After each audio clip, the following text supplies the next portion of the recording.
Ok, nouvel exercice de géométrie dans l'espace, exercice BAC 2021 si je ne dis pas de bêtises. Donc un exercice dans lequel on va faire quoi? On va travailler avec représentation paramétrique, équation cartésienne, coplanarité, on va calculer le volume d'un tétraèdre, et puis on va travailler un tout petit peu avec le produit scalaire à la fin avec la définition du cosinus. Voilà, je pense que c'est un exo assez complet. On ne travaille pas avec une figure ici, il n'y a pas de cube, il n'y a pas de... Enfin, il n'y a pas la figure qu'il faut compléter, tu sais, les trucs habituels. Là, on va faire des calculs bruts, bêtes et méchants. Ok? Allez, on y va. Bien sûr, comme d'habitude, si tu n'es toujours pas abonné à cette chaîne, je te le montre à chaque fois dans mes vidéos en ce moment. Ici, clique, tac, tu cliques, tu t'abonnes, tu as toutes les vidéos au fur et à mesure et en même temps, tu participes à faire connaître mon travail. Et ça, c'est bien. Allez, on démarre. Et oui, et fais l'exercice aussi par toi-même avant de regarder ma correction, c'est mieux. Et puis, mets la vidéo en x2 aussi, ça va plus vite. Donc, on a 4 points A, B, C et S. Voilà, 4 points dans un repère orthonormé. On doit montrer que le triangle ABC est rectangle en A. Je ne pars pas sur du Pythagore. Bah non, je pars sur du produit scalaire. Je vais aller chercher le vecteur. Alors, on me dit directement rectangle en A. Donc, je vais aller chercher le vecteur AB. Je vais aller chercher le vecteur AC. Et je vais montrer que le produit scalaire des deux vecteurs vaut 0. Les deux vecteurs sont orthogonaux. Donc, j'ai un angle droit. D'accord? Donc, le vecteur AB, j'utilise mes points. Ça fait 3 moins 2, ça fait 1. Ensuite, moins 1, moins 1. Moins 1, moins 1, ça fait 0. Et puis 2 moins 0, ça fait 2. Voilà, ça c'est coordonnées de vecteur AB. Coordonnées de AC. Donc 0 moins 2, ça fait moins 2. Ensuite, 4 moins moins 1. 4 plus 1, 5. Et enfin, 1 moins 0, ça fait 1. Voilà, donc on va aller chercher le produit scalaire AB, scalaire AC. Ça fait 1 fois moins 2, plus 0 fois 5, plus 2 fois 1, ça fait 0. Donc je conclus que AB est orthogonal à AC et que donc le triangle ABC est un triangle rectangle en A. Voilà ce qu'il fallait démontrer. Ok? Question 1, check. Question 2a. Montrer que le vecteur n est orthogonal au plan ABC. Alors pour que ce soit orthogonal au plan ABC, il faut que n soit orthogonal à deux vecteurs non collinéaires du plan ABC. Puisqu'ils me disent eux-mêmes que ABC forme un plan, évidemment ABC forme un triangle rectangle, donc tout va bien, j'ai pas à démontrer que les points A, B et C sont non alignés. Je peux directement dire que deux vecteurs non collinéaires de ABC, c'est AB et AC. Et en plus, j'ai déjà les coordonnées, donc tout va bien. Je vais aller calculer pour la question 2A le produit scalaire de n avec AB et n avec AC. D'accord? Donc n scalaire AB et n scalaire AC. Je vais trouver 0 dans les deux cas. Je vais pouvoir dire que du coup n est orthogonal à deux vecteurs non collinaires du plan. Donc il est orthogonal au plan. Ok? Allez, on fait ça. J'ai besoin juste d'avoir sous les yeux les coordonnées des points. Comment je fais? Là, je vais copier. Hop, je désassemble. Non. Oui, c'est bon. Voilà. Voilà, je fais ma petite tambouille, histoire d'y voir clair. Allez, n scalaire AB. Donc n et AB, j'utilise les coordonnées ici. Ça fait 2 fois 1, plus 1 fois 0, moins 1 fois 2. Donc 2 moins 2, 0. N est orthogonal à AB. Maintenant, n scalaire AC, ça fait 2 fois moins 2, donc moins 4. Plus 1 fois 5, plus 1 fois 5, donc moins 4 plus 5. Moins 1 fois 1, moins 4 plus 5 moins 1, ça fait 0. N est orthogonal à AC. Parfait. Conclusion, j'écris en rose. N est orthogonale à deux vecteurs non collinéaires du plan ABC. Donc cette phrase-là, n'hésite pas à l'écrire sur ta copie, bien sûr. Deux vecteurs non collinéaires. C'est pour ça que ce genre de phrases, je prends le temps de les écrire. Comme ça, tu as des exemples concrets, des choses techniques que les profs veulent voir. Non collinéaire de ABC, donc N, orthogonal ou vecteur normal à ABC. Ok, question 2A, check. Question 2b, on me demande évidemment une équation cartésienne de ABC. On s'en doutait évidemment. Donc la 2b, ah non, ça c'est un autre exo. Oula, ouf, c'est bon. Alors la 2b, je reviens sur l'exercice. La 2b, j'ai n de coordonnées 2, 1, moins 1, qui est un vecteur normal au plan ABC, vecteur normal à ABC. D'accord? Donc, je vais aller rapidement sur l'écriture d'une équation cartésienne. Je vais faire la méthode courte. J'ai déjà montré la méthode longue dans plein d'autres vidéos que tu trouveras dans les playlists. Donc une équation cartésienne c'est AX plus BY plus CZ plus D égale 0. Je remplace ABC par les coordonnées d'un vecteur normal, ici le vecteur n, donc 2x plus 1 fois y, donc plus y, moins 1 fois z, donc moins z plus d égale 0. Il me reste à trouver d. Pour ça, je dois utiliser un point du plan ABC et remplacer x, y, z par les coordonnées du point. Je vais utiliser le point A, tout simplement. Alors le point A pour coordonnées 2, moins 1, 0. Allez, ben, c'est parti. Or A, coordonnées 2, moins 1, 0, appartient à ABC. Donc 2xa plus YA moins ZA plus D égale 0. Alors 2xa, ça fait 2 fois 2, 4, plus YA, donc moins 1, moins ZA, moins 0, plus D égale 0. Ça te fait quoi? Ça te fait 4 moins 1, 3, D égale moins 3.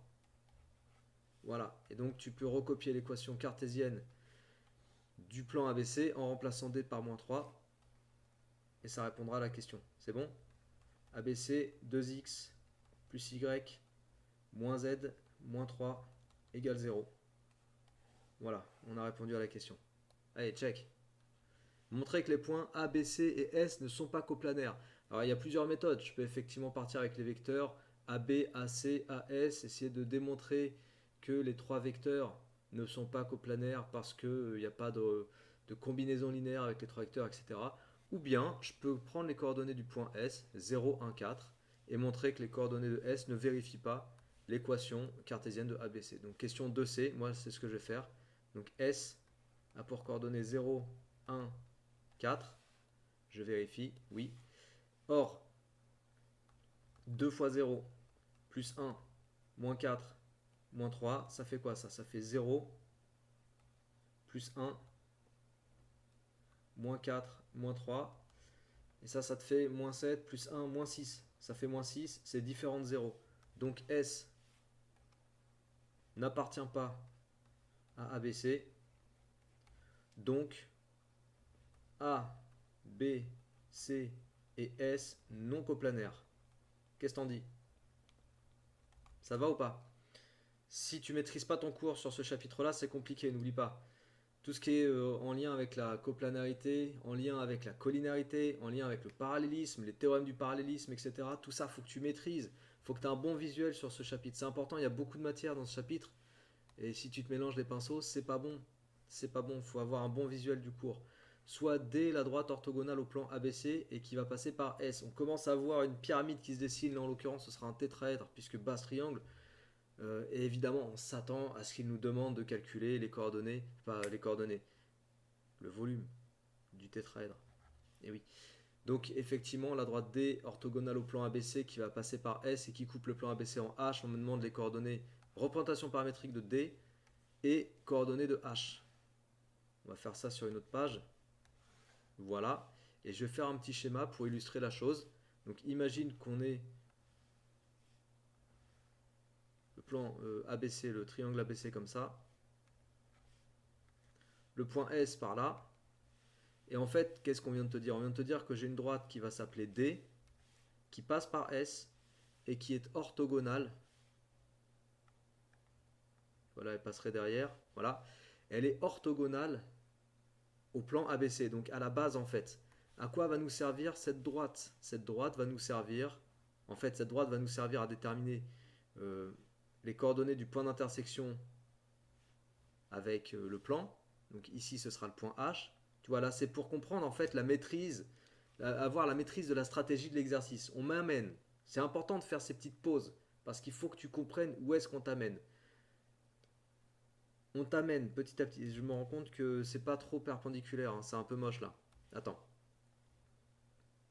comment je peux faire? Je peux faire ça. Ouais, c'est mieux comme ça. Qu'est-ce que t'en dis? C'est mieux, hein? Ok, donc j'étais en train de te dire, ici on est en train de m'amener vers, vers le fait que, hop, vers le fait que SH est la hauteur du tétraèdre. De la sorte, j'aurai une hauteur, j'aurai une base et je pourrai aller chercher le volume. Tout ça, en fait, au fur et à mesure des questions, tu vois, je suis dans la question 2A, 2B, 2C, 3A, 3B, tout ça au fur et à mesure, Faut que je vois venir le truc. C'est-à-dire qu'à un moment donné, je vais aller calculer SH automatiquement. Donc je sais que je vais avoir besoin des coordonnées de H.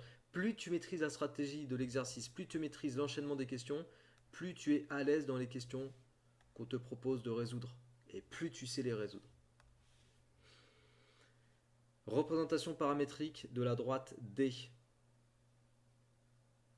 Eh ben, tu sais quoi? Tu te souviens qu'on a dit que pour le plan ABC, j'avais un vecteur normal qui s'appelait n. Tu te souviens? N est un vecteur normal du plan ABC. Bon bah n, vecteur normal de ABC, est aussi un vecteur directeur de D. Voilà, donc en fait j'ai un vecteur directeur de la droite D, j'en ai besoin pour trouver une représentation paramétrique, donc 2, 1, moins 1, 2, 1, moins 1, ok. Et puis j'ai aussi un point, donc S, de coordonnées 0, 1, 4, je crois que c'était 0, 1, 4, je vérifie, 0, 1, 4, ce point il appartient à D. Ça va?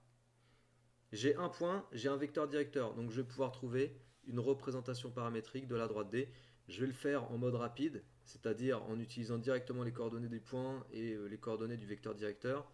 Donc 0 plus 2 fois t. Donc là, à chaque fois, je prends les coordonnées d'un point et les coordonnées du vecteur directeur pour faire les coefficients de t. Ensuite 1 plus 1 fois t. Et puis pour finir, 4 moins 1 fois t. Ok, ça c'est une représentation paramétrique de D, donc je vais la réécrire. RP pour représentation paramétrique, bon pour toi. Représentation paramétrique de D, ça fait X égale 2T directement, Y égale 1 plus T, et puis Z égale 4 moins T. Tiens, petite parenthèse, là j'y pense pendant que j'écris ça. Tu sais, des fois je suis avec des élèves et pendant qu'ils font leur exo, je regarde un petit peu comment ils écrivent et tout. Et puis je vois que tu as des élèves qui simplifient pas ce genre d'écriture, genre 4 moins 1 fois t, tu as des élèves qui laissent ça. Faut pas laisser ce genre d'écriture, faut que tu simplifies. Faut que tu ailles sur des écritures simplifiées. Plus tu complexifies ton écriture avec des trucs qui servent à rien, du genre 1 fois t, ça sert à rien, tu mets t directement. Ou ici 1 fois t. Là je l'écris juste pour mettre en évidence que j'ai utilisé les coordonnées du vecteur n et puis là les coordonnées du point S. Mais après tu simplifies le truc. Parce que derrière, quand tu vas devoir faire des calculs, plus tu te balades avec des formes d'écriture complexes, et plus tu risques de faire des erreurs de signes, des erreurs de calcul, des machins. Donc il faut vraiment prendre l'habitude de simplifier et réduire au maximum tes écritures. Voilà. Fin de parenthèse, on revient à l'exercice. J'ai la représentation paramétrique de D, check. Montrer que les coordonnées de H sont 2, 2, 3. Donc H, je répète pour la question 3b, que H, c'est l'intersection entre la droite D, dont je viens de trouver la représentation paramétrique, et le plan ABC. Voilà, donc les coordonnées de H vérifient quoi? Elles vérifient les équations, le système paramétrique de la droite D et l'équation cartésienne du plan ABC. Donc pour la droite D c'était x égale 2t, tu vois peut-être plus, c'est caché par ma caméra mais on l'a dit juste avant, tu l'as peut-être écrit de ton côté, voilà. Et puis pour la représentation, l'équation cartésienne du plan, on l'avait ici, 2x plus y moins z moins 3 égale 0. 2x plus y moins z moins 3 égale 0. Voilà, donc on a, si tu reprends, si tu mélanges en fait tout ça, tu remplaces x par 2t ici, y par 1 plus t ici, z par 4 moins t ici, tu vas obtenir une équation 2 fois 2t, plus à la place de y j'écris 1 plus t, moins à la place de z j'écris 4 moins t, et je n'oublie pas les parenthèses. Purée, combien d'erreurs de calcul liées à des oublis de parenthèses, c'est ouf. À chaque fois je suis surpris. Il y en a qui aiment bien perdre des points pour rien, tu vois. Oublie de parenthèses, il faut pas oublier des parenthèses. Les parenthèses, tu les colles, tu prends l'habitude de les coller. C'est tellement bête de perdre des points pour des parenthèses, c'est tellement dommage en fait, je veux dire. C'est inutile comme perte de points. Donc voilà, on n'oublie pas les parenthèses parce qu'après, évidemment, quand je vais développer mon moins, ça change les signes. Moins 4 plus t. Tu vois, si j'ai un moins t ici alors que c'est censé être plus t, tout est faux. Tout est faux. Alors 4t plus t, ça fait 6t. 4 plus 1, ouais, 6. Ensuite, moins 4, moins 3, ça fait moins 7 plus 1, moins 6 égale 0. Donc ça fait t égale 1.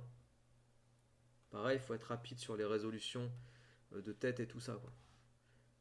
Voilà, donc après je reprends le système paramétrique et je remplace t par 1 et ça me donne les coordonnées de h. On est censé, de toute façon, on est censé retrouver ce qu'il nous propose. Xh égale 2 fois 1, ça fait 2. YH égale 1 plus 1, ça fait 2. ZH égale 4 moins 1, ça fait 3. Voilà, H a pour coordonnées 2, 2, 3. Ok? C'est bon. Donc là, on a fait ça, on a fait ça. Question 4. On rappelle que le volume d'un tétraèdre, c'est R de la base fois hauteur divisé par 3. Calculer le volume de SABC. Donc là, je vais reprendre ma petite figure que j'avais fait ici. Voilà, je vais repartir sur une autre page. Ok. Pas ça que je voulais faire, mais c'est pas grave. Voilà, on va se mettre sur une autre page. Je vais regarder l'heure. Ah, c'est bon. Et puis, je vais être sur la question 4. Allez, voilà, question 4. Donc, le volume. Je vais d'abord écrire ce dont j'ai besoin. Et puis, enfin, je vais d'abord écrire la formule pour le volume. Et puis après, on va aller chercher ce dont on a besoin. Donc, R de la base fois hauteur divisé par 3. Donc, R de la base, c'est l'air. Alors, je vais l'écrire plutôt 1 tiers fois l'air de la base. Donc, la base, ce sera ABC, multiplié par la hauteur, du coup, SH. Et pour justifier que SH est la hauteur, SH, c'est la hauteur issue de S, car SH orthogonale au plan ABC et H appartient au plan ABC. Voilà. Ça, c'est juste pour justifier qu'on a effectivement la hauteur issue de S. Entre parenthèses, je peux même préciser que tout ça, ça a été vu dans question 3A et B. ABC. Je crois qu'il y avait 3 questions. Dans la question 3, ah non, il y avait A et B. Donc c'était question 3A et 3B. D'accord? Quand tu écris ça sur ta copie, ça sert à dire à ton correcteur, à celui qui va te corriger, ouais, au correcteur, quoi, du coup, ça sert à lui dire, voilà, voilà pourquoi je dis ça et je sais ce que je fais, quoi, ok?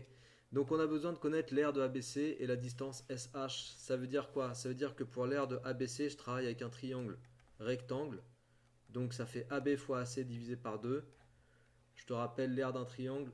R d'un triangle, c'est base fois hauteur divisé par 2. Là, en l'occurrence, comme tu as un angle droit, eh bien, A, B, C, tu peux prendre AC comme base et AB comme hauteur, ou AB comme base et AC comme hauteur. Donc AB fois AC divisé par 2. Et pour les longueurs AB, AC, je vais utiliser les coordonnées. Ensuite, pour la distance SH, je vais faire racine carrée 2. D'accord? XH moins XS au carré, etc.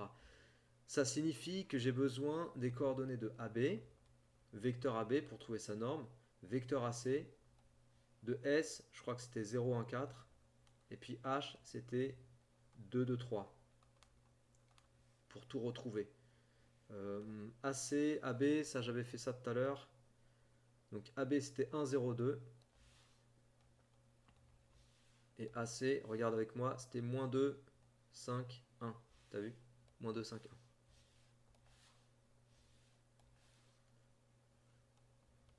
Ok. Donc, on va aller calculer ici. AB, ça fait racine carrée de 1 au carré plus 0 au carré plus 2 au carré. C'est-à-dire 1 plus 4, ça fait 5, racine de 5. AC, ça fait racine de moins 2 au carré plus 5 au carré plus 1 au carré. Moins 2 au carré, pareil, oublie pas tes parenthèses. 5 au carré plus 1 au carré. Alors, 4, moins 2 au carré, ça fait 4. 5 au carré, ça fait 25. Donc 29 plus 1, 30. Racine de 30. Racine de 30. On va laisser comme ça. Ok. Donc, du coup,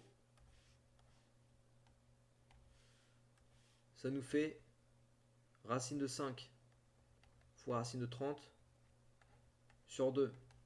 Donc 5 fois 3, ça fait 8. 5 fois 3, ça fait 8. D'accord? Tu retiendras ça. 5 fois 3, ça fait 15. Donc 5 fois 30, 150. Racine de 150 sur 2. Est-ce que c'est simplifiable ça, racine de 150? Non, hein. C'est divisible par 25? Bah oui, c'est divisible par 25 ou pas? Ouais, 6. Ça fait 5 racines de 6. Je suis obligé de le faire à moitié de tête, moitié à la calculette.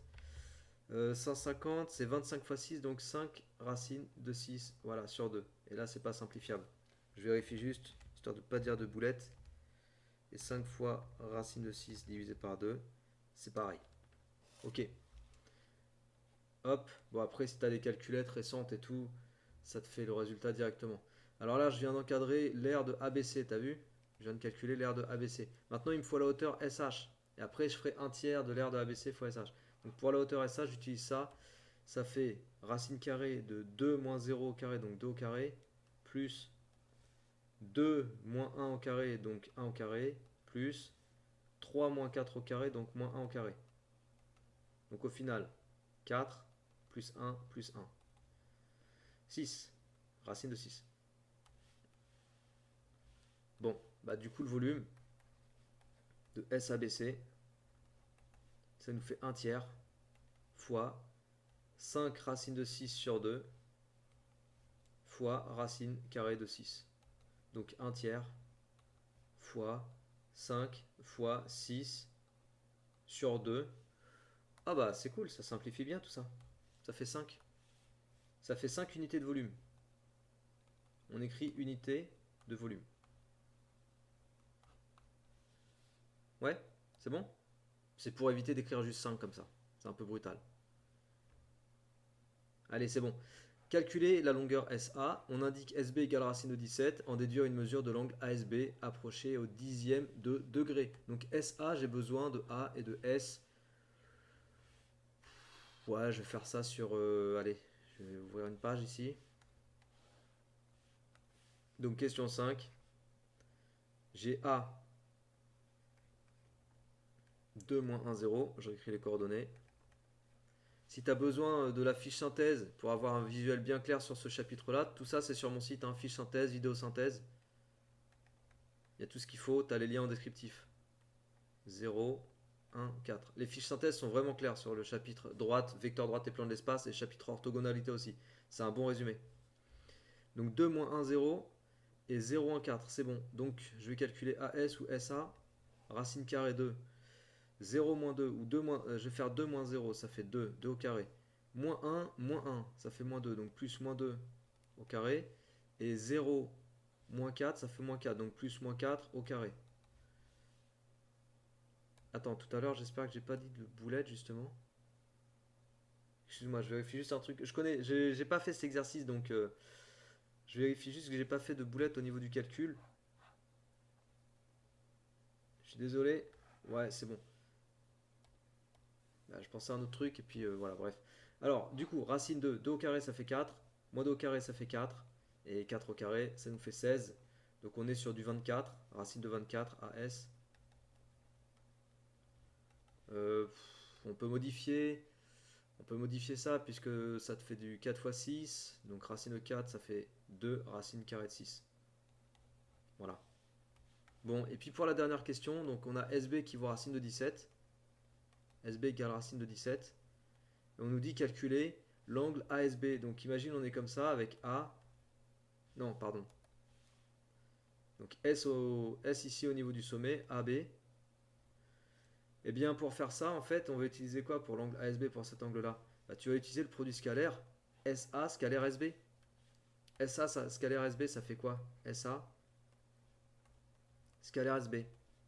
Ça te fait SA fois SB. Bon, ça tombe bien, on a AS, on a SB, fois cosinus de l'angle ASB. Ok? Alors, on va pouvoir remplacer SA par 2 racines carrées de 6, je l'ai calculé. SB par racine carrée de 17, il nous le donne. Le cos de ASB, bah, c'est ce qu'on cherche à calculer, puisqu'on veut calculer l'angle ASB. Mais maintenant, comment tu fais pour calculer SA scalaire SB? Tu as besoin de tes vecteurs SA et SB. Alors, B a pour coordonnées 3, moins 1, 2. C'était en haut dans l'exercice, au début du sujet. 3, moins 1, 2. Voilà. Donc, on va aller chercher SA. SA, ça fait quoi? Ça fait A moins S. Ça fait 2 moins 0, ça fait 2. Moins 1, ça fait moins 2. Et 0 moins 4, ça fait moins 4. Ok? Donc A moins S. 2 moins 0, moins 1 moins 1. Tac, c'est bon. SB. SB, ça fait quoi? Ça fait B moins S. Donc 3 moins 0, 3. Moins 1, moins 2. Et 2 moins 4, moins 2. Ok, donc le produit scalaire, ça te fait 2 fois 3, plus moins 2 fois moins 2, plus moins 4 fois moins 2. Ok, allez, on a notre égalité, du coup on a notre équation dont on va isoler le cosinus. Alors 2 fois 3, 6, plus 4, plus 8, moins 4 fois moins 2, égale 2 racines de 6 fois 17, combien ça fait ça? 6 fois 17, ça fait 102. Cos de ASB. Voilà. Et là, tu as quoi? Tu as 10, 18. Donc 18 divisé par 2 racines de 102 égale cosinus de ASB. Tu peux simplifier ici et écrire que ça fait 9 sur racine de 102 si tu veux. Donc l'angle ASB, c'est arc cos de 9 sur racine carrée de 102. Voilà, tu mets bien ta calculette en degrés surtout, c'est important. Moi c'est le cas. Donc arc cos de 9 sur racine de 102. 26,9, 27,0. Qu'est-ce qu'il demande comme arrondi? Au dixième de degré. Ok. Donc 27,0. Faut bien écrire 27,0. En gros, ta calculette, elle va t'écrire 26,984. Donc toi, il faut que tu écrives 27,0 degrés. C'est bon? Allez, check. On a fini l'exercice, j'espère que ça t'a plu. Comme d'hab, si ça t'a plu, partage, diffuse, abonne-toi, etc., etc. Plus ma chaîne a de visibilité, plus elle va grandir, plus je vais être motivé, plus elle va grandir, plus elle aura de visibilité, plus elle va grandir, plus je vais être motivé, plus tu vas avoir des exercices et des bonnes notes. T'as compris le truc? C'est un bon deal. Allez, sur ce, travaille bien, motive-toi bien, à très bientôt. Ciao.